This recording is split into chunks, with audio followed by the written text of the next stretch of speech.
because Fed sees things, right? So Fed wanted to signal that, okay, I don't want to be aggressive given the issues, but I also want to signal that we're not worried about the health of the banking system, at least as far as the effect of higher interest rates are concerned. Why do you think, for example, Silicon Valley Bank went down? Because they kept their liquidity in longer term bonds, okay, and the way, huh? No, they have to invest somewhere, but you can always hedge your interest rate exposure, okay? And they chose not to. That's okay. You can take risk on the. I mean, it's a bank. You take risks on the direction of interest rates. That's fine. What they didn't realize was, as long as you keep those long-term bonds, you can always fund them at the repo market, no problem. Uh, but as soon as they had to come up with the liquidity to pay for the deposits, they had to sell them. And they were worth less, not they expected. I mean, every single day you mark to market your positions, okay? So they knew it was worth a lot less. That was not a surprise. It was just not accounting wise recognized.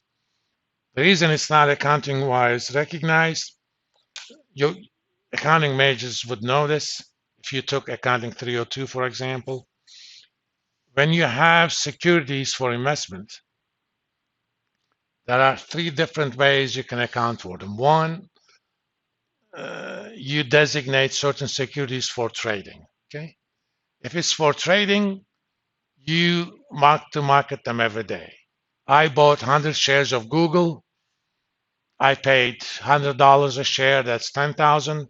Tomorrow it went down to 90. I lost 1,000. Okay, and you immediately recognize that loss. The second class of second classification is available for sale. Okay, I bought these, but I may at some point sell them. You do not mark to market them. And there is another one. It's called securities that are to be held to maturity. I bought a 30-year bond. I'm going to keep it for 30 years. You just book them at the initial purchase price, and that's it. Because you're not going to sell them at all. But as far as the risk management is concerned, you should always work with mark-to-market values. If that liquidity is required, you don't have enough actual liquidity.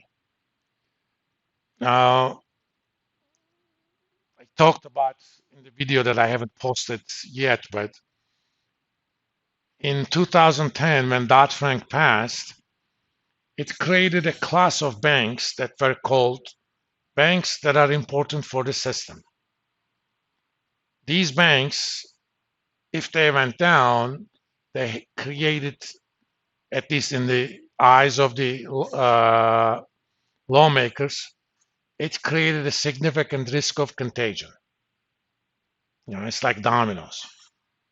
And those banks were banks with assets with $100 billion or more. In 2018, after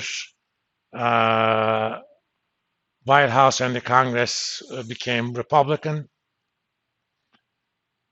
they amended Dodd-Frank and they increased that threshold for the banks that are important for the system to 250 billion.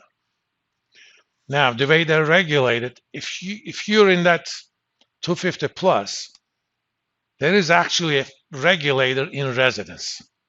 Every single day, that guy, his job is, even though he works for the Fed or FDIC, he goes to the bank headquarters to work. He sees the books every single day in a mark-to-market way. so that regulator can actually do something about it as soon as there are danger signs.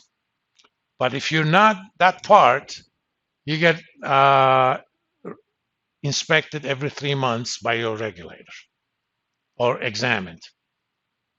Well, 3 months is a long time in long-term bond yields.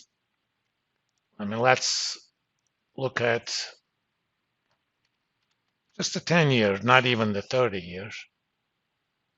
Man, what happened here?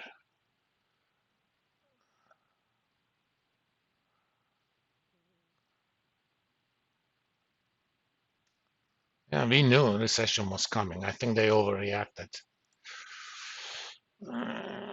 US 10 year. I mean, today alone, the yields went down by 17 basis points. Let's look at what happened to 10-year yields in the last 3 months.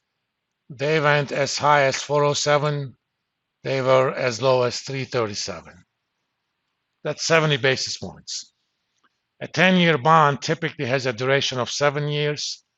That means a 7%, a 70 basis points move would be about 5% decline in value. If you got $60 billion worth of those bonds, you're going to lose $3 billion, mark to market basis. But if I'm a regulator, I'm going to see that thing happening. And if it becomes a problem for the bank, you can do something about it much earlier. You can say, okay, you lost $1 billion, raise some capital. If they don't, take them in before it becomes a problem. But with SVB, suddenly they had to sell about $22 billion worth of T-bonds to have the liquidity, and they lost 1.8 billion accordingly. Now that was close to 1% of their asset size. But the trouble is, even well-capitalized banks typically have their capital that's about 10% of their asset size. So that meant you lost about 10% of your capital just from that alone. And knowing that there was going to be more deposits run coming, Fed basically said, okay, you guys are coming in. That was the reason. I mean, those guys chose not to hedge their T-bond risk.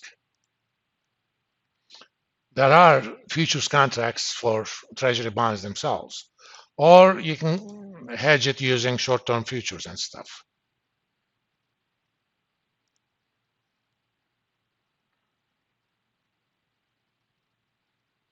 What was I gonna do? Oh,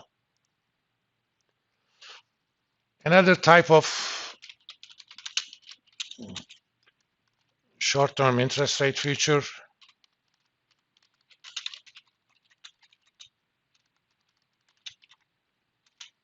is the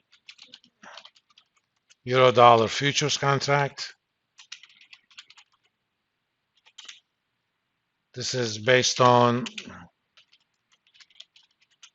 3-month LIBOR on the third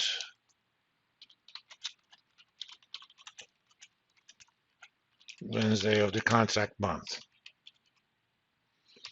It's basically a tool that allows you to bet on the direction of 3-month rates. Okay, and LIBOR is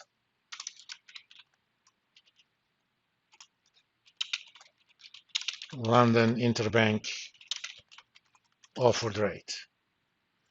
This is the rate at which banks in London that are in the LIBOR consortium are willing to lend to each other.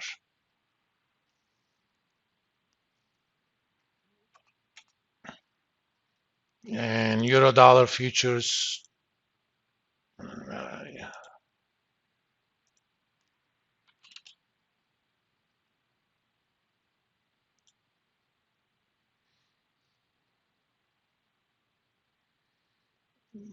there is typically contracts for each month of the upcoming quarter.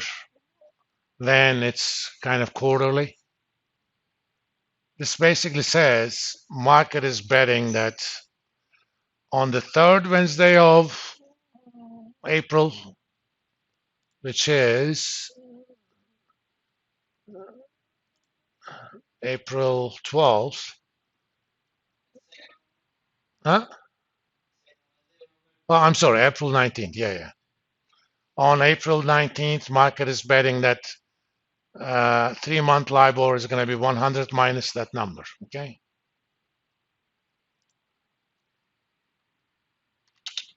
If the price is 94.8175, 94.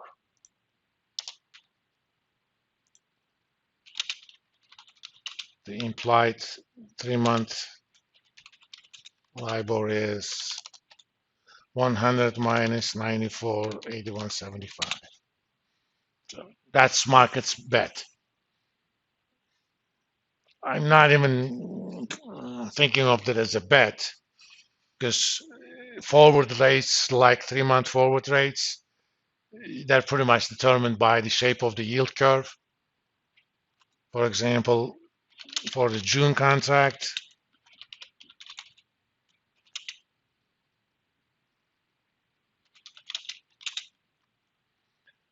$94.85.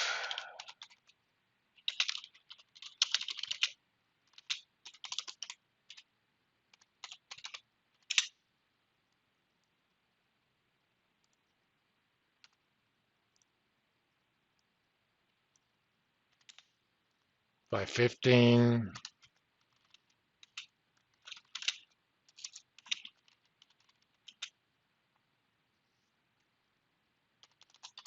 I'm just going to enter the number. 469 and so on. So starting September, market is kind of pricing a decline in the short-term rates.